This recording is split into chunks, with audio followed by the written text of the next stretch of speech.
Hello, I'm having a cup of tea. As my students and my families all know, I always start with a good cup of English breakfast tea. I've been asked by loads of parents about what they can do to support their children in learning English with the resumption of school. We're in September 2020. And at the moment, a lot of children are back at school and we don't know how long that's going to last. We don't know if they're going to be back for 3 weeks, 3 months, forever, or whether next week we're going to be asked to keep them at home again.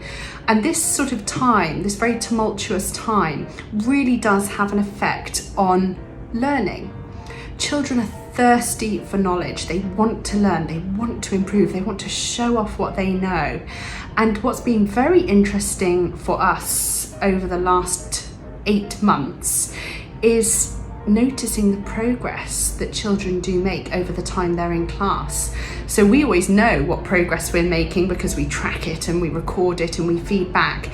But for those children who haven't attended class and who haven't been practicing, really the difference has stretched out now. So I want to give some tips as to what we can do at home to support children in their English language learning.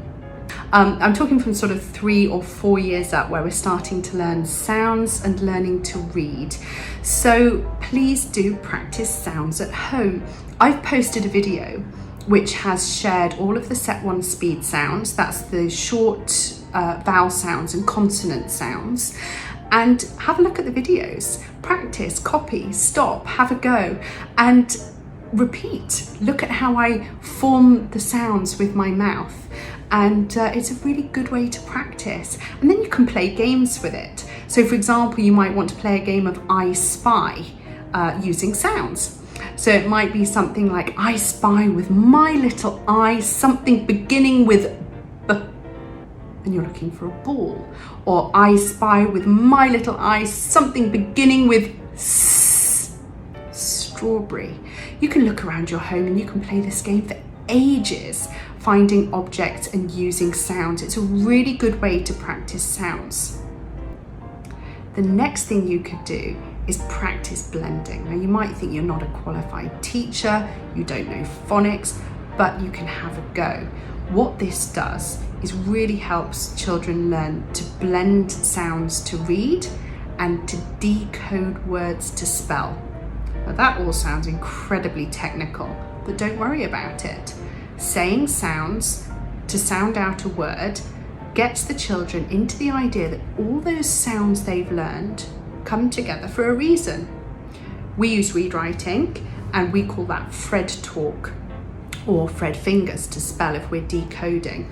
But for you as parents, caregivers, just have a go. You might say, please pass me the k up, and see if your child understands what they want, what you want them to pass.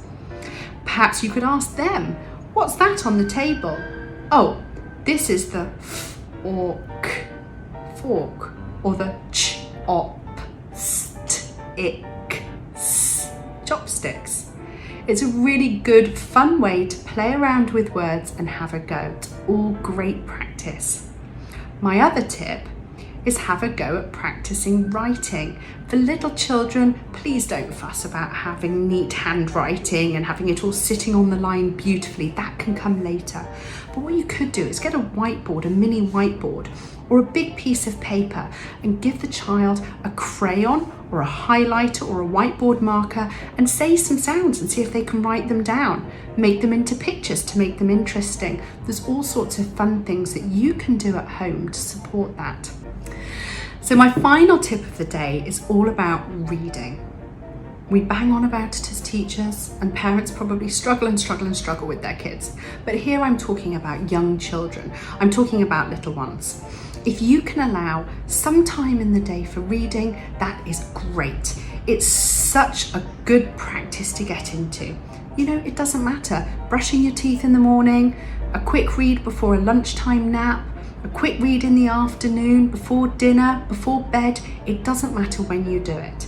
This morning, I was reading one of the Harry McClary books with my little one as we were about to walk out the door to send the eldest one to school. It doesn't matter.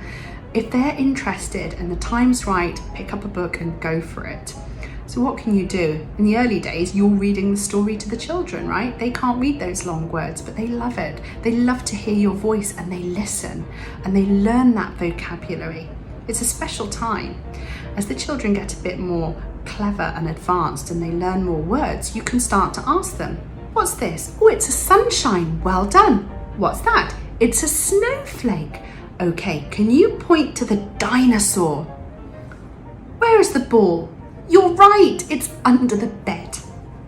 There's so many ideas we can have when we're reading stories, and if you need help, ask. I'd be delighted to share with you some more questions that you can ask around stories.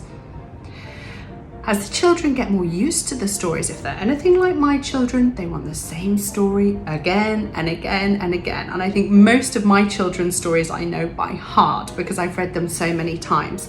But that's fine. What that does is build fluency.